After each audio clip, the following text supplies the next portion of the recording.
symptoms that might fall into the categories we talked about, it was about 1 in 50. And then the group that really had no risk factors, you know, it was still quite common, going about 1%.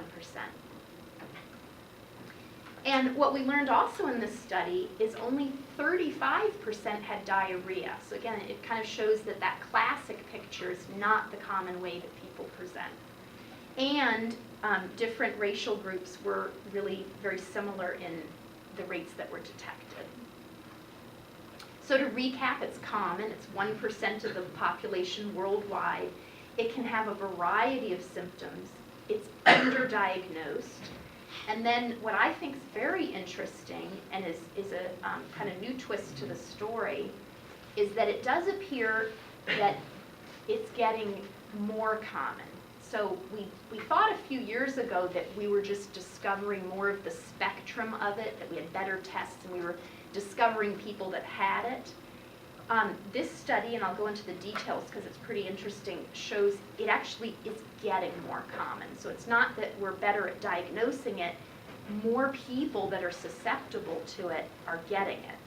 So what this study did is it took blood samples from 50 years ago and it ran these better blood tests on it, and then it compared it to groups today, both the age that the people were, so that they were people in their 20s 50 years ago. They compared it to 70-year-olds now, and they compared it to age match controls, so 20-year-olds now. And they found that it's 4 times more common now. And you might think, well, that blood from 50 years ago, maybe it kind of degraded and that's why we didn't catch it as much. They controlled for that by testing for other antibodies in that 50-year-old blood, like antibodies to common viruses and things, and found that that was all equal. So basically they controlled for a lot of factors that make us understand it is 4 times more common now. Now the theories, no one knows why it's more common, but the theories are that we have changed the way we process wheat in an industrialized way. And so if you take the old-fashioned way of milling wheat into flour, and we're making whole grains, you don't destroy the grain, so the person ingests it in a more intact way, and that the real toxic elements of the gluten molecule don't get exposed to the small intestine. So we know genetics didn't change in 50 years, so there were just as many genetically susceptible people 50 years ago, but that the way we enrich our wheat, and what enriched wheat is you take the whole grain, you destroy it, and you take the sort of caloric inside of it. And so you open up the molecule in a way that it's thought that you expose the toxic elements more to the small bowels. That's one theory about why it might be more common now. I talked about genetically susceptible individuals, so I'll tell you what we know about that. There's parts of the immune system called HLA types, and we each inherit this from our parents. And it turns out that you have to have basically one of 2 types to get celiac disease. The more common is what's called HLA-DQ2, so 95% of celiac disease patients have this HLA type, or about 5% have this other one called HLA-DQ8. Now, these are common types, and so 40% of the population has one of those. So it means 40% of the population has the genetic sort of base risk factors that are necessary for getting celiac disease. So 60% of people just don't have this, and we don't see celiac disease really in the people that don't have one of these. Okay. Now, for siblings, generally, if siblings have the same HLA type, so you can test for the genetics to see what you have, if they have the same HLA type, only 30% of them share the diagnosis of celiac disease, meaning something happened to one of them to turn it on and the other didn't get it. Now, twins are identical genetically completely. So if there's other genes and things involved, that's where we, would know if that was the case. And there are, since identical twins, 75% of them, if one has celiac disease, the other will get it.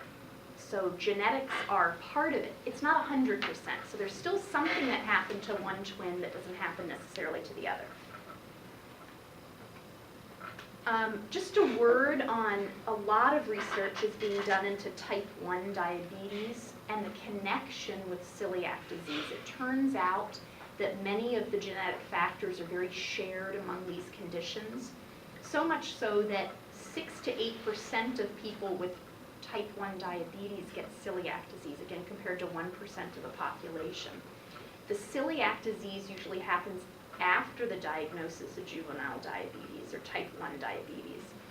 And when they've studied genetic risk factors for both conditions, half of them are shared between them. So there's a lot of money and support and interest in juvenile diabetes or type 1 diabetes, so a lot of that movement is looking into now celiac disease and looking at this link. So there's a lot of research in this field.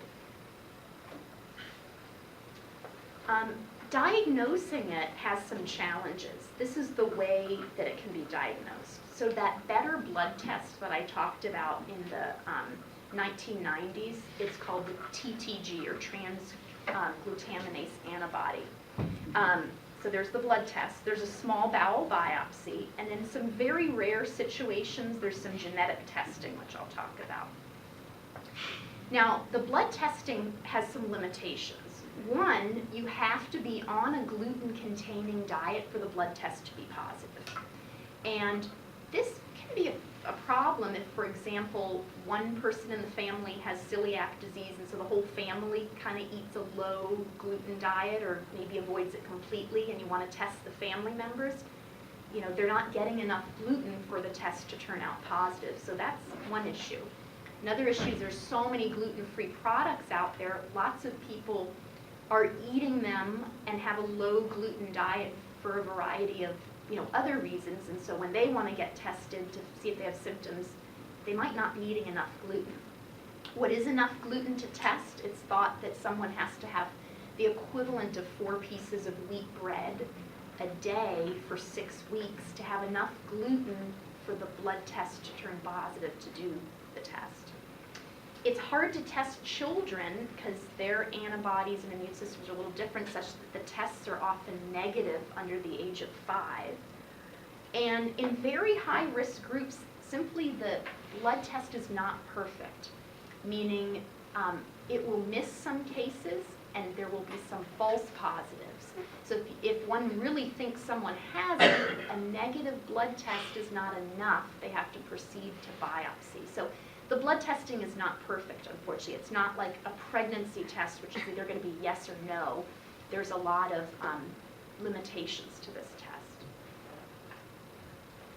There's a better blood test that's developed that's not quite mainstream yet, and it's a newer gliadin type test. The gliadin was the old blood tests from the 70s that were lousy. They've perfected it, and they have a better one that's probably going to replace a lot of the testing we do now and make it a little bit more simple, hopefully.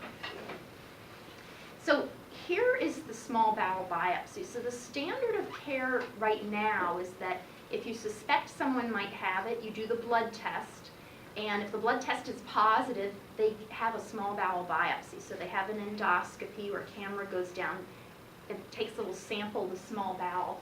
And I want to show you on the top, that's what the person looking at it might see nice, healthy, normal bowels. That's looking through the camera. And when they take a sample, what they see are those finger-like projections. And that's normal. So in our small bowel, as food passes by, all of that surface area is absorbing the nutrients. And so that's what is healthy. On the bottom, what you see here is you might see some kind of scalloping or folding by visualizing it. And when they take the sample, those finger-like projections are gone because this was the war zone in which the immune system was fighting the gluten that was coming through the diet. And in that war zone, the casualty was those finger-like projections get destroyed, And then as food and nutrients are coming, they're not getting as much absorbed because there's not as much surface area there to absorb things. So that's what it looks like. We rarely do genetic testing because, again, 40% of the population has one of those HLA types that you could get celiac disease. So there's not a lot.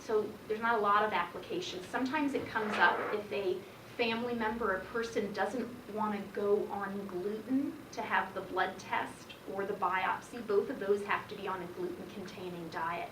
So if someone doesn't want to, you could do a genetic test. And if they're in the 60% of people where they don't have one of those, you can clear them. If you're unlucky and you get that they're in the 40% where they have one of those, your diagnosis is still unclear. So this isn't done too much. There are some future applications where they're thinking of screening high-risk groups by this and then following that subset that's the 40% and doing more testing in them. So there might be some future applications.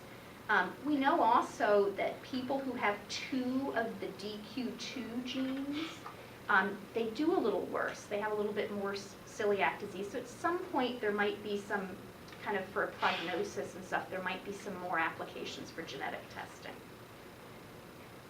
So why do we care about diagnosing it? It's really about preventing complications. So if someone has symptoms, we of course want to diagnose it to alleviate those symptoms. But when someone doesn't have symptoms or first-degree relatives or things like that, we want to test them because we want to prevent complications that could occur even if the person isn't having any symptoms. And I'll go through these in detail. So osteoporosis, or thinning of the bones, will happen in a few ways. Again, a person doesn't absorb vitamin D and calcium, so that's one way. And also people with untreated celiac disease, again, have this sort of elevated inflammation in the body, and it's thought that's another pathway that inflammation affects the way the bones the bone activity. And so it's another theory on what's happening. But thinning of the bones will happen. So much so that about 1/4 of adults who get diagnosed will have osteoporosis versus only 5% of people that don't have celiac disease. Kids that get diagnosed will often have low bone mineral densities, but because you build bone until about the age of 25, you can catch up. So after that, you don't catch up. So bone density improves, but doesn't normalize in adults with a late diagnosis.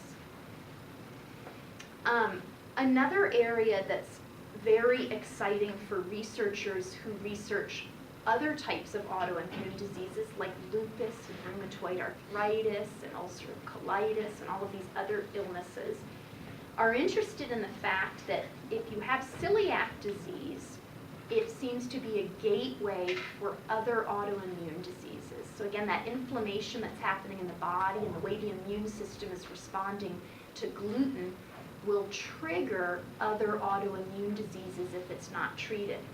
We know children who get diagnosed with celiac disease and get on the diet tend not to get those autoimmune diseases.